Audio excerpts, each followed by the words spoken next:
Assalamualaikum warahmatullahi wabarakatuh. Alhamdulillah rabbil alamin.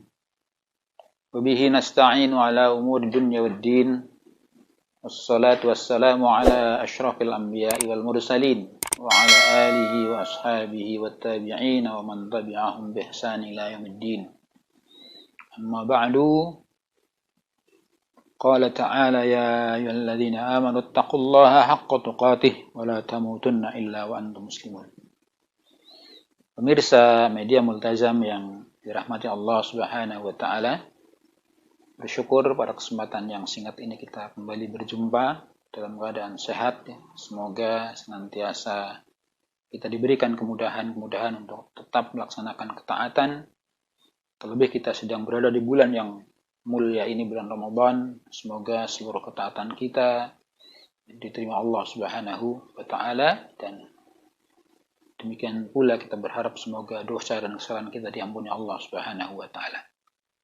Pemirsa yang dirahmati Allah, pada kesempatan ini kita akan sambung sedikit tentang bagaimana adab seorang mukmin, seorang muslim terhadap kalamullah, yaitu Al-Quranul Karim.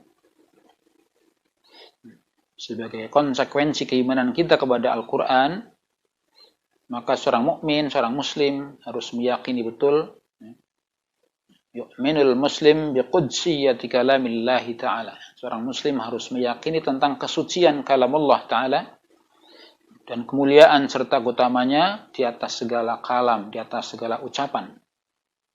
Karena Quranul Karim adalah kalamullah alladzi la ya'tihil batil, yang tidak ada kebatilan di dalamnya, baik awal maupun akhirnya, depan maupun belakangnya. Dan barang siapa yang berkata dengan dasar Al-Quran, pasti benar. Pasti benar. Dan barang siapa yang menghukumi dengan Al-Quran, pasti adil. Dan Ahlul Quran adalah merupakan ahlullah, ahli Allah Subhanahu wa taala, dan orang-orang khususnya, yaitu mereka orang-orang yang berpegang teguh dengannya, dan mereka lah orang-orang yang selamat dan bahagia. Sementara orang al-mu'ridun, orang-orang yang berpaling dari Al-Quran, mereka adalah orang-orang yang al-halak, orang-orang yang akan binasa dan khasirun dan rugi. Dan tentu bukti keimanan kita kepada Al-Quran itu tidak cukup hanya saya percaya pada Al-Quran bahwa itu adalah kitabullah, tetapi menuntut kita untuk memiliki sikap yang konkret terhadap Al-Quran. Di antaranya yaitu kita belajar untuk membaca, kita gemar untuk membaca Al-Quran, terlebih di bulan Ramadan yang penuh berkah ini. Kita semangat untuk belajar membaca Al-Quran. Nabi SAW bersabda, Iqra'ul Quran fa innahu yaji'u yawmal qiyamah syafi'an li ashabihi. Hadis riwayat Imam Muslim. Yaitu, bacalah kalian akan Quran. Bacalah kalian Quran. Coba ya, kita Ramadan kali ini atau Ramadan tahun ini sudah berapa surat, berapa juz yang sudah kita baca. Kenapa? Karena Al-Quran akan datang nanti di hari kiamat menjadi syafi'an, menjadi syafaat, menjadi pembela, menjadi pelindung kita. Jadi kaum muslimin yang berbahagia, di zaman yang penuh dengan fitnah seperti sekarang ini, seringkali kita lebih sibuk dengan yang lain ya, daripada membaca Al-Quran. Padahal membaca Al-Quran itu sudah jelas ya, merupakan jaminan akan mendapatkan kebahagiaan. Demikian juga sabda yang lain, Rasulullah menyatakan, khairukum man ta'allama al-Quran wa 'allamahu. Sebaik-baik kalian adalah orang yang ta'allam Al-Quran. Ta'allam, belajar, mulai membaca dengan baik ya, dengan ilmu tajwidnya, dengan makhrajnya, dengan tahsinnya, terus belajar. Tidak ada henti-hentinya kita terus belajar. Bukan saja anak-anak kita tuntut belajar, tapi kita juga yang sudah dewasa harus belajar terus. Belajar Al-Quran. Karena itu golongan yang terbaik menurut Nabi, yaitu man ta'allamal Qur'an kemudian wa'allamahu. Setelah belajar Al-Quran kemudian mengajarkan Al-Quran. Jadi kita selalu berinteraksi dengan Al-Quran. Belajar, mengajar. Kalau tidak belajar, mengajar. Kalau tidak mengajar, belajar terus. Baik dari sisi bacaan, lebih-lebih kandungan maknanya, sampai pada pelaksanaannya.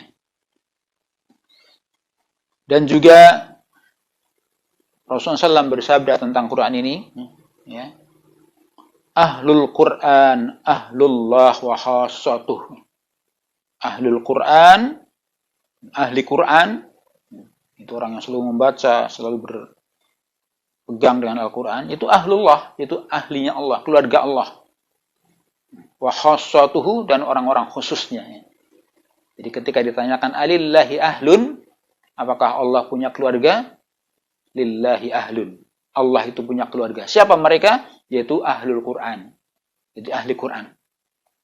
Jadi mari kita jamaah yang dirahmati Allah, pantaskan agar diri kita masuk terdaftar dalam ahlullah, dalam keluarga Allah. Kita memantaskan diri, ya, agar kita masuk dalam kelompok yang disebut dengan ahlullah, yaitu ahlul Quran. Hari-harinya penuh dengan Al-Quran. Setiap waktunya terisi dengan Al-Quran. Kemudian Nabi SAW juga bersabda, Innal quluba tasda'u kama yasda'ul hadid. Faqila ya Rasulullah wa ma jala'uha. Wa qala tilawatul Quran wa dzikrul maut. Nabi SAW juga bersabda dalam riwayat Imam Baihaqi, bahwasanya hati itu, innal qulub, sesungguhnya hati itu tasda'u, akan keras, akan berkarat. Kama yasda'ul hadid, sebagaimana besi juga bisa berkarat. Waqila, maka dikatakan ya Rasulullah, wa ma jala'uha, apa yang bisa menjadi obat agar hati ini menjadi lunak, ya, tidak berkarat, tidak mati? Maka beliau menjawab, tilawatul Quran, membaca Al-Quran. Ada dua obat untuk agar hati kita tidak keras, tidak mati, yaitu pertama tilawatul Quran, yang kedua adalah zikrul maut, mengingat kematian. Jadi tilawatul Quran dan zikrul maut adalah dua obat mujarab agar hati tidak mengeras, ya, agar hati hidup, ya, agar hati sensitif, ya, agar hati senantiasa peka. Ya. Dikisahkan ada seorang datang kepada Nabi SAW. Ada seorang yang musuh bebuyutan Nabi, ya, yang sangat benci. Kemudian datang kepada Nabi Muhammad SAW. Iqra' alayya al-Quran. Coba bacakan kepada saya tentang Quran. Fayaqra'u alaihi salatu wassalam. Kemudian Rasulullah SAW membaca ayat Al-Quran. A'udzu billahi minasyaitonir rajim. Innallaha ya'muru bil 'adli wal ihsani wa ita'i dzil qurba wa yanha 'anil fahsya'i wal munkari wal baghi. Jadi Rasulullah membaca ayat tersebut, yaitu sesungguhnya Allah telah mengajak, ya, ya'muru bil 'adli, menyeru, mengajak pada keadilan dan berbuat baik, dan berbuat baik kepada zawil qurba, ya, mencegah perbuatan keji dan mungkar dan perbuatan-perbuatan yang lacut. Sampai di situ, ya, kemudian orang tersebut minta untuk i'adaha, ya, i'adatiha, untuk mengulangi, ya. Kemudian dia memahami maknanya, ya, dan memahami kandungannya, sehingga hatinya tunduk taat karena pengaruh terhadap Al-Quran itu. Inilah bedanya. Mereka itu mengerti kandungan Al-Quran, sehingga begitu Al-Quran dibaca itu hatinya lembut, ya. Hatinya menjadi tenang, ya. Hatinya menjadi muncul perasaan-perasaan, ya. Alladzina tatma'innu alladzina idza dzukirallah wajilat qulubuhum wa idza tuliyat 'alaihim ayatuhu zadatuhum imanan wa 'ala rabbihim yatawakkalun. Jadi orang-orang yang ketika disebut nama Allah itu wajilat qulubuhum, hatinya takut. Dan ketika dibacakan ayat-ayatnya, maka dia semakin bertambah keimanannya. Karena paham terhadap makna yang dia dengar. Nah, sementara maaf kadang-kadang kita membaca Quran tapi lalai dengan maknanya. Oleh karena itu, terus meningkatkan pemahaman terhadap Al-Quran itu menjadi penting sekali. Setelah seseorang mempelajari bacaannya dengan baik, ya, hukum-hukumnya, tajwidnya dan seterusnya dengan bagus, hendaknya ada upaya untuk meningkatkan pemahaman terhadap Al-Quran. Kemudian konsekuensi dari keimanan kita kepada Al-Quran juga terus, ya, tidak berhenti pada belajar mengajar, tapi juga terus, ya, mendakwahkan terus. Mengulang-ulang, menguatkan, ya, bahkan, ya, hafalannya kita tingkatkan, karena kadang-kadang Al-Quran itu ketika ditinggalkan, ya, kita menjadi jauh, ya. Kadang-kadang ayat-ayat yang sudah kita baca saja bisa hilang karena kita renggang, terlalu ada jarak terhadap Al-Quran. Itulah diantaranya. Oleh karena itu, segenap hadirin, segenap pemirsa yang dirahmati Allah, marilah terus kita meningkatkan pemahaman kita terhadap Al-Quran, terlebih di bulan Ramadan yang penuh mulia ini, ya. Setiap hurufnya Allah janjikan pahala 10 kali lipat, ya.